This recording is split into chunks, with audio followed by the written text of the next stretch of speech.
প্রত্যেকটা মানুষের জনগণের অধিকারকে বাস্তবায়ন করতে চায়, বৈষম্য দূর করতে চায়। ইসলামী আন্দোলন বাংলাদেশ বিশ্বাস করে শুধু দেশ, দল এবং নেতা পরিবর্তনের মাধ্যমে মানুষের শান্তি আসতে পারে না, মানুষ মুক্তি পেতে পারে না। এই দেশ বারবার স্বাধীন হয়েছে, যে ভূখণ্ডের মধ্যে আপনারা আছেন, এই ভূখণ্ড বারবার স্বাধীন হয়েছে।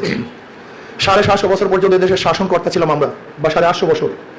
কিছু মুনাফিকের কারণে, মীর জাফর, মীর সাদেক, উর্মি চাঁদ, করম চাঁদ, রায়দুল্লাহ বাবু, ঘোষিনী বেগম, এই সমস্ত মুনাফিকের কারণে আমরা 200 বছর গোলামি করেছি, নির্যাতিত হয়েছিলাম। আপনারা জানেন না ব্রিটিশ মুসলমানদের উপরে কি পরিমাণ নির্যাতন করেছে, অনেকেরই জানা নেই। বিশ্বাস করতে পারবেন না সে অত্যাচারের কথা, অবিচারের কথা।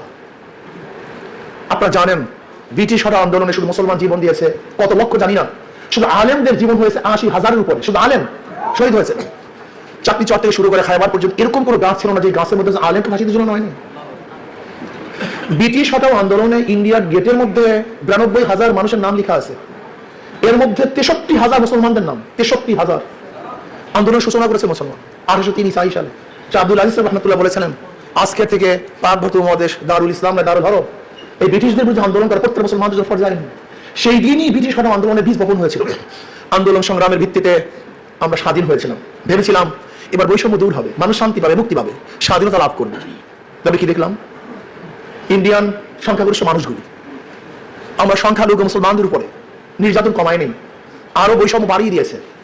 মুসলমানরা আবারও চিন্তা করছে মুসলমানদের জন্য যদি আলাদা ভূখণ্ড না হয় তাহলে মুসলমান নির্যাতিত থাকবে, নিগৃহীত থাকবে, তারা স্বাধীনতা লাভ করতে পারবে না, ভোগ করতে পারবে না। আবার আমরা চিন্তা করলাম মুসলমানদের জন্য আলাদা ভূখণ্ডের প্রয়োজন। আমরা আবার আন্দোলন শুরু করলাম, সংগ্রাম শুরু করলাম। আমরা পাকিস্তান নামে একটা দেশ স্বাধীন করতে সক্ষম হয়েছিলাম। আপনারা জানেন পাকিস্তানের পিছনে ভূমিকা ছিল একমাত্র মুসলমানদের, অন্য কারণ না, একমাত্র মুসলমানদের কারণেই এই দেশ স্বাধীন হয়েছিল। ভৌগোলিক কারণে নয়, ঋতুর কারণে নয়, ভাষার কারণে নয়, একমাত্র ধর্মভিত্তিক এদের স্বাধীন হয়েছিল। সেখানে আমাদের সাথে বৈষম্য করা হয়েছে। যে ইতিহাস বলছেন সভাপতি সাহেব, আজকে যে কাশ্মীর দেখছেন সেই কাশ্মীরে মুসলমানদের সংখ্যা ছিল 99%। ওটা ছিল স্বাধীন, কিন্তু পরবর্তীতে ভারত দখল করেছে। হায়দ্রাবাদ ছিল স্বাধীন, পরবর্তীতে ভারত দখল করেছে।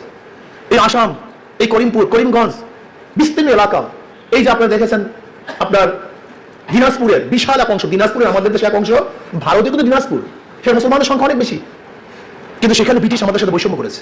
ভেবেছিলাম পাকিস্তান হওয়ার পরে আমরা শান্তি পাবো, মুক্তি পাবো, কিন্তু আমরা কি দেখেছি, পশ্চিম পাকিস্তানের মানুষগুলি আমাদের সাথে আবার বৈষম্য করছে, আমাদের অধিকার দিচ্ছে না। ভেবেছিলাম যদি পশ্চিম পাকিস্তান থেকে আমরা আলাদা হতে পারি তাহলে মুক্তি পাবো, শান্তি পাবো, বৈষম্য দূর হবে। আবার আন্দোলন করলাম, সংগ্রাম করলাম, বহু মানুষ জীবন দিয়েছে, রক্ত দিয়েছে। ভেবেছিলাম এবার মুক্তি, এবার শান্তি। আপনি কি জানেন বাংলাদেশ স্বাধীন হওয়ার পিছনে স্লোগান কি ছিল? কি স্লোগান ছিল? 6 দফা না, 11 দফা না, 18 দফা না, 21 দফা কোনো স্লোগান ছিল না, মাত্র 3টা স্লোগান ছিল। কয়টা স্লোগান? 3টা। সাম্য, মানবিক মর্যাদা, সামাজিক ন্যায় বিচার। সাম্যতা চাই। কিসের পশ্চিম পাকিস্তান, কিসের পূর্ব পাকিস্তান? আমরা সবাই সমান, সবার অধিকার সমান, গুরুত্ব সমান, চাকরির অধিকার সমান, খাদ্যের অধিকার সমান, বস্ত্রের অধিকার সমান, বাসস্থানের অধিকার সমান, শিক্ষার অধিকার সমান, চিকিৎসার অধিকার সমান। সাম্যতা চাই। কিসের সৈয়দ, কিসের চৌধুরী, কিসের তালুকদার? না, মানব জাতি যারাই থাকবে সবাই সাম্য, আমরা সাম্যতা চাই। কিসের মুসলমান, কিসের হিন্দু, যারা বাংলাদেশের নাগরিক, প্রতি অধিকার সমান থাকবে। এই সাম্যতার জন্য আমরা আন্দোলন করে স্বাধীন হয়েছিলাম। মানবিক মর্যাদা, আশরাফুল মাখলুকাত, এই মানুষদেরকে সম্মান করতে হবে, ইজ্জত করতে হবে। ঋষি হোক, কামার হোক, চাষি হোক, মজদুর হোক, গোলাম হোক, চা বাগানের একজন কর্মচারী হোক না কেন, সে চাই যত গরিব হোক না কেন, নিম্ন শ্রেণীর হোক না কেন, আশরাফুল মাখলুকাত, আল্লাহ পাকের শ্রেষ্ঠ জীব, এদেরকে সম্মান করতে হবে, ইজ্জত করতে হবে। কিন্তু আমরা কি দেখেছি? আজকে কুকুর করে শ্রদ্ধা করে, সম্মান করে, স্নেহ করে, মমতার হাত বুলিয়ে দেয়, আজকে কুকুরকে নিজের হাতে খাইয়ে দেয়। অথচ আশরাফুল মাখলুকাত ডাস্টবিনে এক মুষ্টি খাদ্যের জন্য কাক এবং কুকুরের সাথে লড়াই করতে আসে। আজকে ওরা কুকুরকে বিছানায় উঠায় আর আশরাফুল মাখলুকাত রাস্তায় ঘুমাচ্ছে। আজকে ওরা কুকুরের জন্য ডায়ফ্রামের ব্যবস্থা করে, অথচ আশরাফুল মাখলুকাত খোলা আকাশে নিয়ে ঘুমাচ্ছে।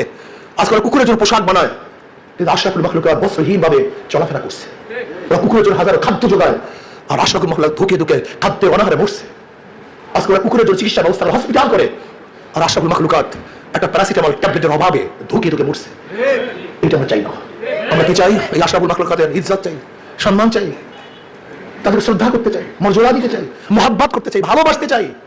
সে ধনী হোক, গরিব হোক, যেরকম জনাব মুহাম্মদ রাসূলুল্লাহ সাল্লাল্লাহু আলাইহি ওয়াসাল্লাম বেলালে হাবশির মতো গোলামকে বেলাল হাবশির মতো গোলাম, নিজেও গোলাম, বাবার গোলাম, দাদার গোলাম, 1 টাকার মালিক ছিলেন না, 1 শতক জমির মালিক ছিলেন না।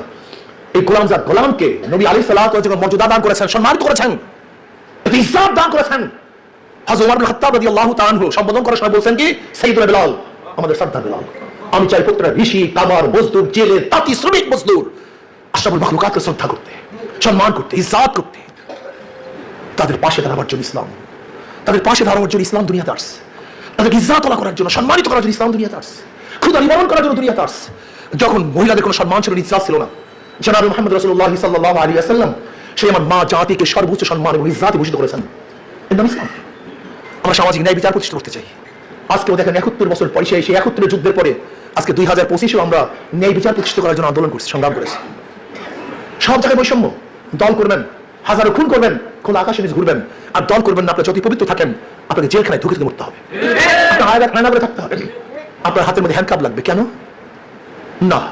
বিধায়ক কোনো দলের হয় না, শাসক কোনো দলের হয় না, শাসক সর্বজনীন হয়। যেরকম ডাক্তার কোনো দলের হয় না, অ্যাডভোকেট কোনো দলের হয় না। ডাক্তারের শত্রুকেও সে চিকিৎসা করে, তার বন্ধুকেও চিকিৎসা করে। ঠিক একজন বিধায়ক, একজন শাসনকর্তা, সে কোনো দলের হতে পারে না। তার শত্রু তিনি শাসনকর্তা, তার মিত্র তিনি শাসনকর্তা, প্রত্যেক জনগণের শাসনকর্তা হয়। অথচ আমরা শাসনকর্তাকে কি বেরিয়ে ফেলেছি? দলীয়। এটা হয় না। ডাক্তার দলীয় হয় না, অ্যাডভোকেট দলীয় হয় না, ইঞ্জিনিয়ার দলীয় হয় না, একজন শাসনকর্তাও দলীয় হতে পারে না। যখন সে শাসকের চেহারে বসে সবাই তার কাছে সমান, এটা হওয়া উচিত। কিন্তু না, সেই ন্যায় বিচার প্রতিষ্ঠা করতে পারি নাই। শুধু কি তাই, আজকে বিচারের ব্যবস্থাটা কি? গোটা দুনিয়ার ইতিহাস নাই, সরকার পরিবর্তন হওয়ার সাথে সাথে সুপ্রিম কোর্টের, হাইকোর্টের সমস্ত প্রধান বিচারপতি পালিয়ে যায়, এরকম ইতিহাস দুনিয়াতে নেই। আবার প্রধান বিচারপতিকে ডিজিএফআই ওয়াস্ত্রের মাধ্যমে পদত্যাগ করতে বাধ্য করেছে, এরকম ইতিহাস দুনিয়ার মধ্যে নেই। এসকে সিনহাকে, এই আপনাদের অঞ্চলের ছিল এসকে সিনহা, আপনাদের সিলেটের তো লোক ছিল, তাকে কি করছে? অস্ত্রের মুখে পদত্যাগ করতে বাধ্য করেছে, এই ইতিহাসে নেই। আবার সরকার পরিবর্তন হওয়ার পরে গোটা সুপ্রিম কোর্টের জাস্টিস পর্যন্ত পরিবর্তন হয়ে যাবে, ইতিহাস দুনিয়াতে নেই। সব জায়গায় দলীয়করণ, সুপ্রিম কোর্ট দলীয়করণ, আজকে ডিসি কোর্ট দলীয়করণ, প্রশাসন দলীয়করণ, পুলিশ দলীয়করণ, র্যাব দলীয়করণ, এমনকি ভিক্ষুকের মধ্যে দলীয়করণ করে ফেলছে। আজীব এক আজীব, চোরের মধ্যে দলীয়করণ। যাই হোক, ইতিহাস অনেক লম্বা। ভেবেছিলাম 71 আমরা বৈষম্য বিরোধী আন্দোলন করে বৈষম্য দূর করে বেড়েছি, কিন্তু আমরা কি দেখলাম? না, আজকে 2024 পর্যন্ত আবারও 2024-এ বৈষম্য বিরোধী আন্দোলন করে বৈষম্য দূর করার জন্য মানুষ রক্ত দিয়েছে, জীবন দিয়েছে। ভেবেছিলাম এইবার বৈষম্য থাকবে না, এবার রক্ত দিয়েছে, তাজা রক্ত, তাজা জীবন বিলিয়ে দিয়েছি, এবার বৈষম্য থাকবে না। কিন্তু আমরা কি দেখছি? আজও চাঁদাবাজি, আজও গুন্ডামি, আজও বদমাশি, আজও অবৈধ হত্যা, আজকেও খুন, আজকেও ধর্ষণ, আজকে আমার মা বোন থেকে শিরোধারী করা হবে, আজকে অবৈধভাবে আমার বাচ্চাদের হত্যা করা হবে, আজকে ডাকাতি হবে, চুরি হবে, দলীয়করণ হবে। এর জন্য আন্দোলন করি নাই, এর জন্য সংগ্রাম করি নাই, এর জন্য রাজপথে জীবনের মায়া ত্যাগ করে নামি নাই। আমি অন্তর্বর্তী সরকারকে বলবো, সাবধান থাকুন। এদেশে মানুষ জীবন দিয়েছে, রক্ত দিয়েছে। আপনারা কোথায় ছিলেন? কোথায় ছিলেন যখন আপনারা রাস্তায় ছিলেন না? তখন আমরা রাস্তায় ছিলাম। যখন আমরা আনন্দ করতেছিলাম তখন আমরা রক্ত ঝরাই দিয়েছিলাম। যখন এসির মধ্যে আরাম করতেছিলাম তখন আমরা ঘাম ঝরাচ্ছিলাম। যখন আমরা আনন্দের মধ্যে উল্লাসের মধ্যে ছিলাম তখন আমরা বুলেটের সামনে বুক পেতে দিয়েছিলাম। আমরা সেই জাতি, আমরা সেই গোষ্ঠী। স্মরণ করে দিতে চাই, যদি রক্ত নিয়ে কেউ সিনেমা খেলতে চান, জীবন নিয়ে কেউ খেলতে চান, বাংলাদেশের মানুষ আগে কাউকে রক্ষা করে নাই, কাউর সামনে মাথা নত করে নাই। আজকে বলতেছি স্পষ্টভাবে, যদি জনগণের জীবন নিয়ে, তাদের আশা এবং আকাঙ্ক্ষা নিয়ে, তাদের আবেগকে নিয়ে সিনেমা খেলতে চান, তাহলে আবার এক আন্দোলন হবে, সংগ্রাম হবে। সেই আন্দোলন সংগ্রামের মধ্যে সমস্ত অন্যায় ভেসে যাবে ইনশাআল্লাহ। সময় আসতেছে। আজকে দেখেছেন একটা দল, তারা কি করছে? তারা আবার আওয়ামী লীগের ব্যাপারে এনো তেন অমুক তমুক কত এ নিয়ে বিনিয়ে কত কথা বলতে চায়। স্পষ্ট করুন কথাবার্তা। ইসলামকে প্রতিপক্ষ বানাতে চান না কেন? আওয়ামী লীগকে প্রতিপক্ষ বানাতে চান, ইসলামকে প্রতিপক্ষ বানাতে চান না কেন? সিন্ডিকেট, 5 বছর তুমি খাবা, 5 বছর আমি খাবো। 5 বছর তুমি চাঁদা করবা, 5 বছর আমি চাঁদা করবো। 5 বছর তুমি লুট করবা, 5 বছর আমি লুট করবো। হবে না, হবে না, হবে না, ইনশাআল্লাহ হবে না। মানুষ জাগ্রত হয়েছে, মানুষ সচেতন হয়েছে, মানুষ আর গোলামের জিন্দেগি করতে চায় না, গোলামের জিন্দেগি আবদ্ধ থাকতে চায় না, মানুষ স্বাধীনতা লাভ করতে চায়।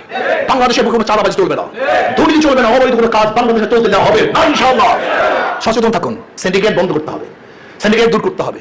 মানুষের অন্ধ নয় যে মার্কা দিবেন আর চক্ষু বুঝে সেই মার্কায় ভোট দিবে, সেদিন শেষ হয়ে গেছে। চক্ষু বুঝে মার্কায় ভোট দেওয়ার দিন শেষ। মানুষের চক্ষু উন্মোচিত হয়েছে, মানুষকে আরো চাষ খুলে ফেলছে, মানুষ সব কিছু দেখতে পারতেছে। আমি বিশ্বাস করি ওরা ইসলামকে প্রতিপক্ষ বানায় না কেন? ওরা জানে যে একবার ইসলাম ক্ষমতায় আসে, ওই যেন বলছিল আপনাদের শুনুন যে কালো বিলাই, মনে আছে তো? ফলের থেকে কালো বিড়াই বের হয়ে যাবে। ইসলাম যদি একটা ক্ষমতা আসে তাহলে ওদের সমস্ত চরিত্র উন্মোচন হয়ে যাবে। অনেকেই মনে করতেছেন কি ইসলাম মনে হয় কেমন কেমন কেমন কেমন কেমন ইসলাম আপনাদের, ইসলাম আপনাদের জন্য আসছে দুনিয়াতে শান্তি দেওয়ার জন্য, মুক্তি দেওয়ার জন্য। যখন জাহিলি যুগ ছিল, মানুষের হানাহানি মারামারি কাটাকাটি ছিল, খুনাখুনি ছিল, ধর্ষণ অবৈধ কাজ ছিল, সেই সময়তে জনাবে মুহাম্মদ রাসূলুল্লাহ সাল্লাল্লাহু আলাইহি ওয়াসাল্লাম আমাকে নীতি আদর্শ নিয়ে আসছেন, যে নীতি আদর্শ সমস্ত জুলমাত অন্ধকারকে দূর করে স্পষ্ট সূর্য আপনাদের সামনে উদিত করেছিলেন। সে নাম ইসলাম। আপনারা ভয় পাচ্ছেন কেন? সাংবাদিকরা ভয় পায়, শিক্ষিত মানুষরা ভয় পায়। ইসলাম আসলে আমার ঘুষের অবস্থাটা কি হবে, আমার সুদের অবস্থাটা কি হবে, দুর্নীতির অবস্থাটা কি হবে, আমার ডাকাতির অবস্থাটা কি হবে?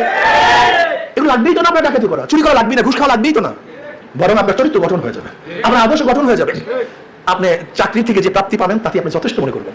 হাই থাকবে না, লোভ থাকবে না। যখন আপনার পাশের চেয়ার চুরি করে, এর জন্য আপনার মধ্যে চোরের লোভ চলে আসছে। কিন্তু আপনার পাশের যখন চেয়ার চুরি করবে না, আপনার মধ্যে চোরের ভাবনাও আসবে না। আমরা আদর্শ ভিত্তিক একটা কান্ট্রি করতে চাই, আর আদর্শ ভিত্তিক রাষ্ট্র করতে চাই। যে আদর্শ ভিত্তিক রাষ্ট্রের কারণে আপনি এমনিতে ভালো হয়ে যাবেন, এত টেনশন করেন না।